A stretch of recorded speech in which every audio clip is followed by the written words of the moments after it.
Olá pessoal, tudo bem? Voltando aos nossos estudos para concurso de cartório, dessa vez com as novidades legislativas e normativas, de maio de 2025. Não tivemos muitas novidades, aqui está a primeira delas, o provimento 194 do CNJ, de 26 de maio. Já iremos verificar do que se trata. Tivemos também um pedido de providências, a decisão, na verdade, nesse processo aqui, na verdade foi finalzinho de abril, 28 de abril de 2025, mas acabou repercutindo mais em maio. E também tivemos a edição da Lei 15.139, essa sim em maio, 23 de maio de 2025, que traz aí uma alteração na Lei 6.015 acerca do natimorto. Então vamos começar pelo provimento 194 do CNJ. Então esse provimento altera o Código Nacional de Normas, o CNN, e instituído pelo provimento 149, que a gente já tem estudado há bastante tempo, para dar nova redação ao artigo 273, a fim de permitir o acesso às informações constantes na Central de Escrituras e Procurações, CEP, por qualquer interessado nos termos em que especifica. Então essa alteração aqui bastante pertinente, para a nossa atividade, tendo em vista que agora todas as pessoas aí comuns poderão acessar aí dados do CEP, que é um módulo, do Sensec aí que consta aí todas as escrituras e procurações que são lavradas nos tabelionatos de notas. Então, o que diz aqui esse provimento? O artigo 1º diz que o artigo 273, então, do Código de Normas, passa a ter a seguinte redação. Qual que é a redação? A informação sobre a existência ou não de escrituras e procurações será fornecida pelo Colégio Notarial do Brasil, Conselho Federal, a pedido do interessado através de acesso eletrônico com certificado digital ICP Brasil ou certificado digital notarizado, e o fornecimento do nome completo, número do cadastro de pessoa física ou cadastro nacional de pessoa jurídica da pessoa física ou jurídica pesquisada. Então percebemos aqui já no caput do artigo 273, então algumas informações relevantes, que a informação então sobre a existência ou não dessas escrituras e procurações em nome de determinadas pessoas, conforme o CPF ou o CNPJ, vai ser disponibilizada então mediante a autenticação, por meio do certificado digital do ICP Brasil e também o certificado digital notarizado, que é aquele do notariado, ok? Então, tanto o certificado do ICP Brasil, assinatura digital qualificada, como também o certificado do e-notariado.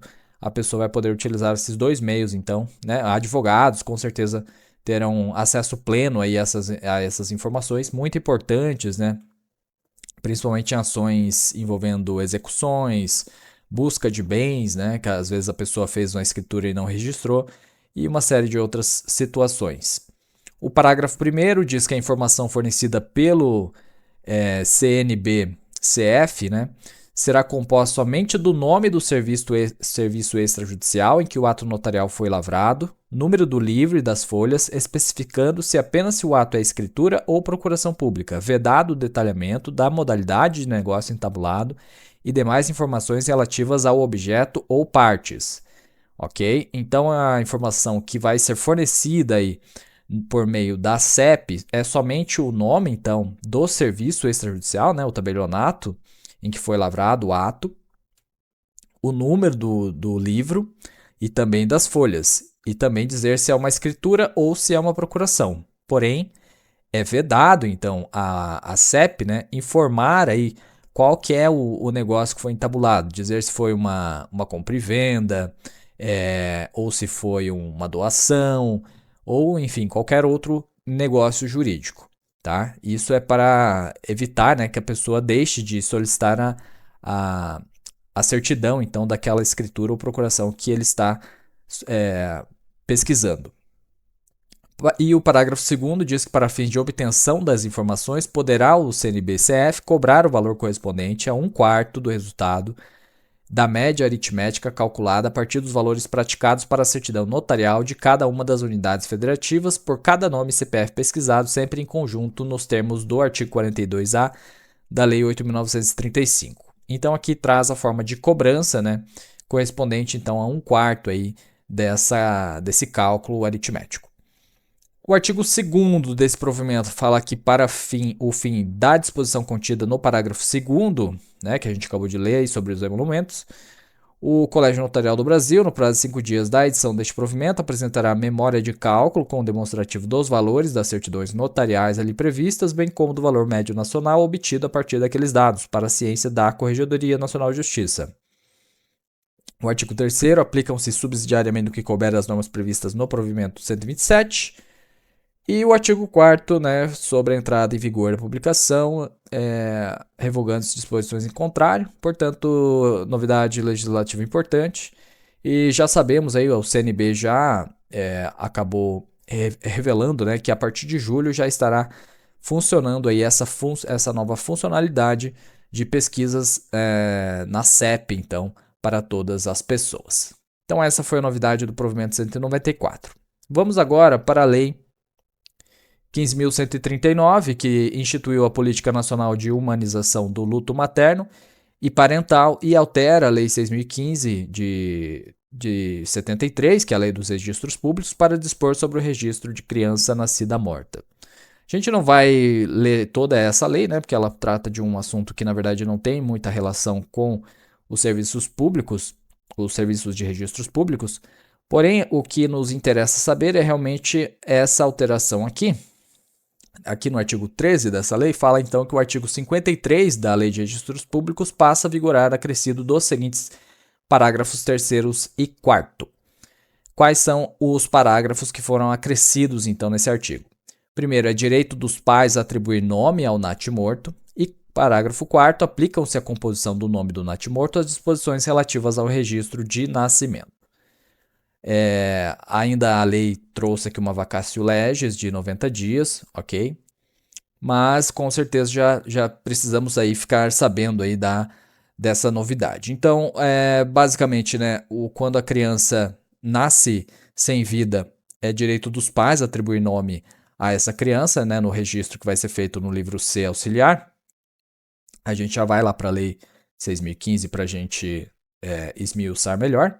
Né? Mas aqui o registro da criança que nasceu sem vida, né? No caso, ela é feito somente no livro C auxiliar. Mas nesse livro pode sim ser dado nome, então, a esse filho. E a composição do nome vai seguir as mesmas regras relativas ao registro de nascimento.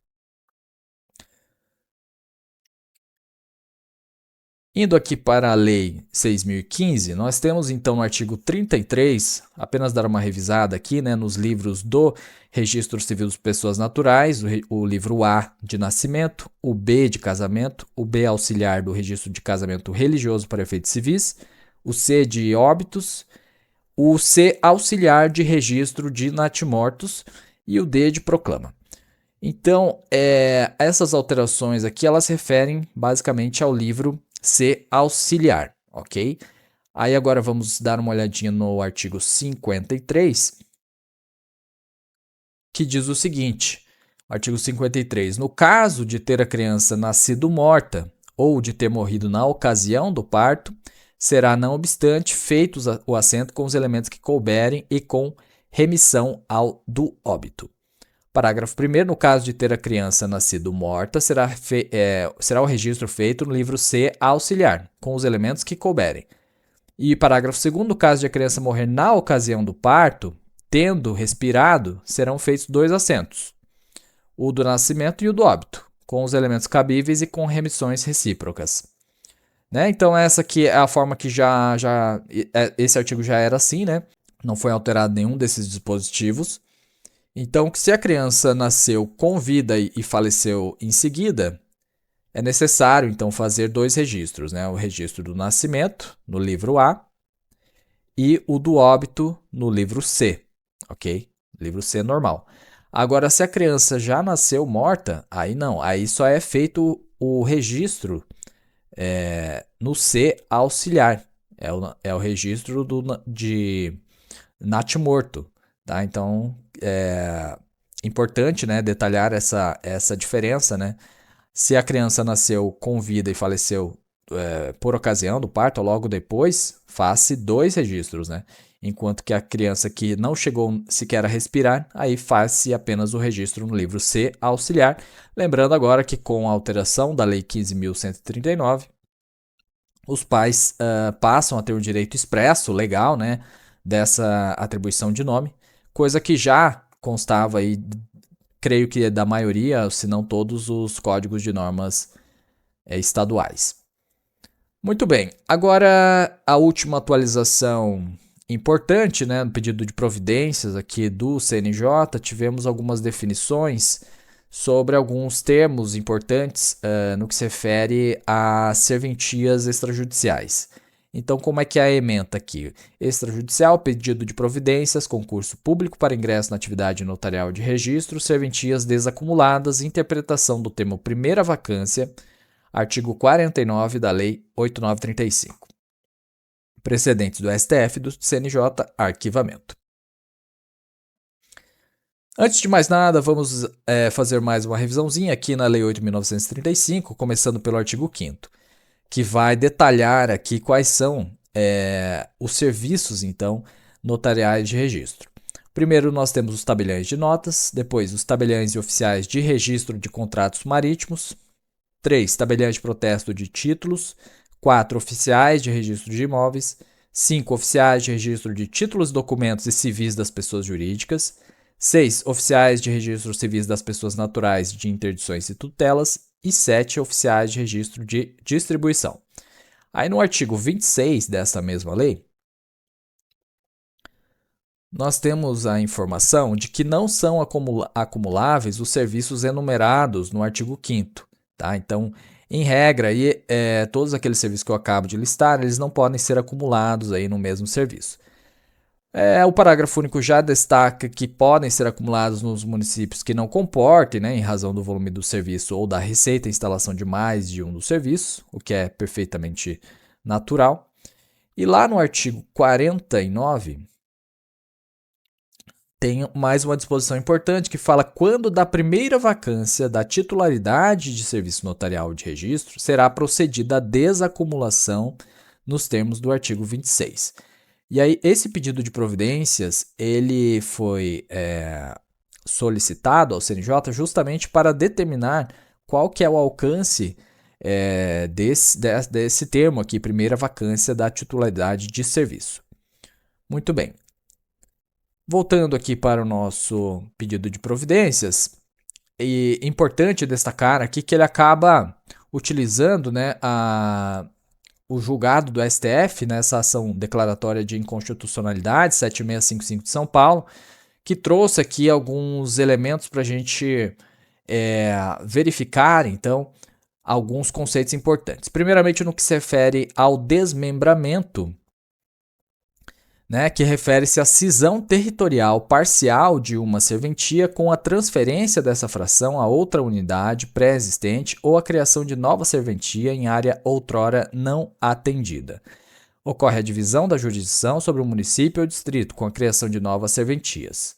Tá? Então, esse é o desmembramento.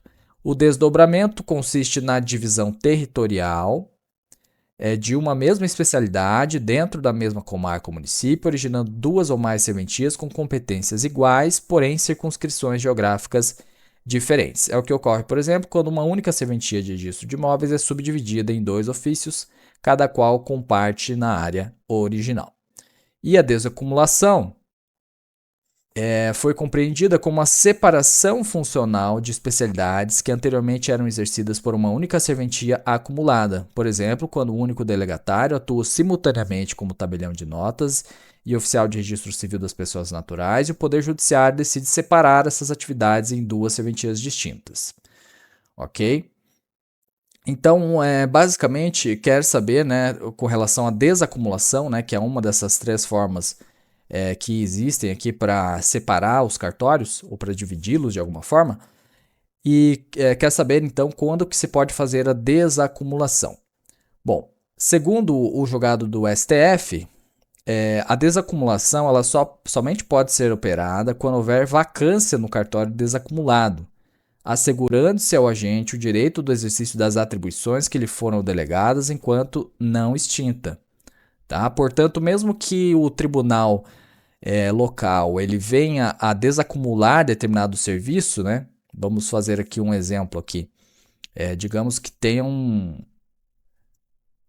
primeiro tabelionato de notas e protestos. E aí o tribunal resolve, então, fazer a desacumulação do serviço de notas e o serviço de protesto, tá? Mas a pessoa que já detém aquele cartório, né, a outorga para essa serventia, ele não vai perder o serviço enquanto não desacumular, ou melhor, enquanto não vagar, então, o cartório, seja pelo seu falecimento, sua aposentadoria, ou por outro modo previsto em lei. Portanto, aqui a questão central refere-se à interpretação da expressão primeira vacância, prevista no artigo 49, né? Conforme entendimento pacificado pelo STF e pelo CNJ, desacumulação somente pode ser efetivada quando houver vacância da serventia originalmente acumulada. Isso significa que a primeira vacância, que se refere ao artigo 49, ocorre com a extinção da delegação por qualquer dos motivos previstos no artigo 39 da Lei 8.935, tais como morte, aposentadoria, invalidez, renúncia ou perda de delegação. Portanto, aqui está o cerne da questão, né? Então, a desacumulação de serventia ela só pode ocorrer a partir da primeira vacância após a edição da lei pelo tribunal e pela Assembleia correspondente, promovendo aquela desacumulação. As novidades legislativas deste mês foram essas. Espero que tenham gostado. Deixe seu comentário, suas dúvidas. Me siga no Instagram para mais conteúdo como esse. Deixe o seu gostei no vídeo e até a próxima. Valeu!